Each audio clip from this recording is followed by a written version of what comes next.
तब सफल होती हैं जब 10 साल में सफलता की बातें सुनते हैं। और ये जो मोदी की गारंटी वाली गाड़ी आपके यहां आई है ना, वो आपको वो भी बताती है कि देखो यहां तक हम किए हैं। इतना बड़ा देश है, अभी भी कोई 2-4 लोग गांव में रह गए होंगे और मोदी ढूंढने आया कि कौन रह गया है, ताकि आने वाले 5 साल में वो भी काम पूरा कर दूं। इसलिए आज देश में कहीं पर भी जाने पर एक बात जरूर सुनाई देती है, और मैं मानता हूं कि ये देशवासियों के दिल की आवाज है। वो दिल से कह रहे हैं, अनुभव के आधार पर कह रहे हैं कि जहां पर दूसरों से उम्मीद खत्म हो जाती है, वहीं से मोदी की गारंटी शुरू हो जाती है। और इसलिए ही मोदी की गारंटी वाली गाड़ी की भी धूम मची हुई है। साथियों, विकसित भारत का संकल्प सिर्फ मोदी का या सिर्फ किसी सरकार का नहीं है। ये सबका साथ लेकर सबके सपनों को साकार करने का संकल्प है। ये आपके संकल्प भी पूरा करना चाहता है। ये आपकी इच्छाएं पूरी हो ऐसा वातावरण बना चाहता है। विकसित भारत संकल्प यात्रा उन लोगों तक सरकार की योजनाएं और सुविधाएं लेकर जा रही है जो अब तक इनसे बेचारे छूटे हुए हैं। उनको जानकारी अभी नहीं है। जानकारी है तो कैसे पाना, उनका रास्ता मालूम नहीं है। आज जगह जगह से नमो ऐप पर जो तस्वीरें लोग भेज रहे हैं, मैं उसे भी देखता हूं। कहीं ड्रोन का डेमोन्स्ट्रेशन हो रहा है, कहीं हेल्थ चेकअप हो रही है। आदिवासी क्षेत्रों में सिकल सेल एनीमिया की जांच हो रही है।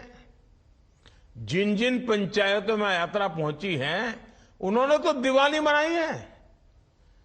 और उनमें से अनेक ऐसी पंचायतें हैं जहां सैचुरेशन आ चुका है, कोई भेदभाव नहीं, सबको मिला है। जहां जो लाभार्थी छूटे हुए हैं, वहां उन्हें भी अभी जानकारी दी जा रही है और बाद में योजना का लाभ भी मिलेगा। उज्ज्वला और आयुष्मान कार्ड जैसी अनेक योजनाओं से तो उन्हें तत्काल जोड़ा जा रहा है। जैसे पहले चरण में 40,000 से ज्यादा बहनों बेटियों को उज्ज्वला का गैस कनेक्शन दे दिया गया है। यात्रा के दौरान बड़ी संख्या में माय भारत वॉलंटियर्स भी रजिस्टर हो रहे हैं। आपको मालूम है, हमने कुछ दिन पहले एक देशव्यापी नौजवानों का एक संगठन खड़ा किया है, सरकार की तरफ से शुरू किया है। उसका नाम है माय भारत। मेरा आग्रह है कि हर पंचायत में ज्यादा से ज्यादा नौजवान ये माय भारत अभियान से जरूर जुड़े, उस पर अपनी जानकारियां दें।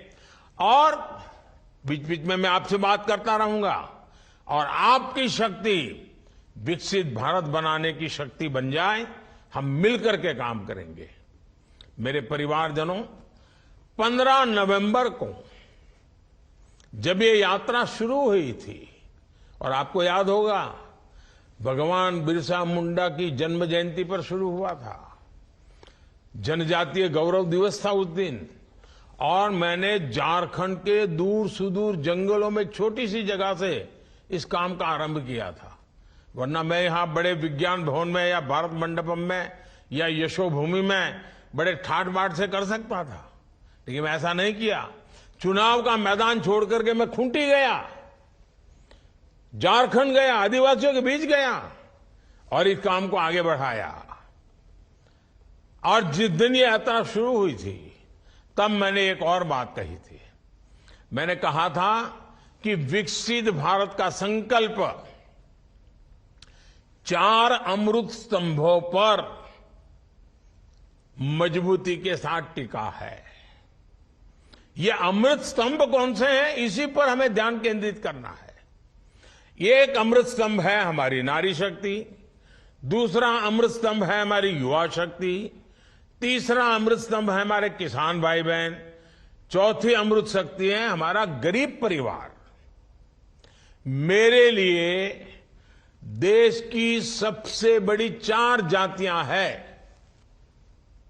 मेरे लिए सबसे बड़ी जाति है गरीब, मेरे लिए सबसे बड़ी जाति है युवा, मेरे लिए सबसे बड़ी जाति है महिलाएं, मेरे लिए सबसे बड़ी जाति है किसान,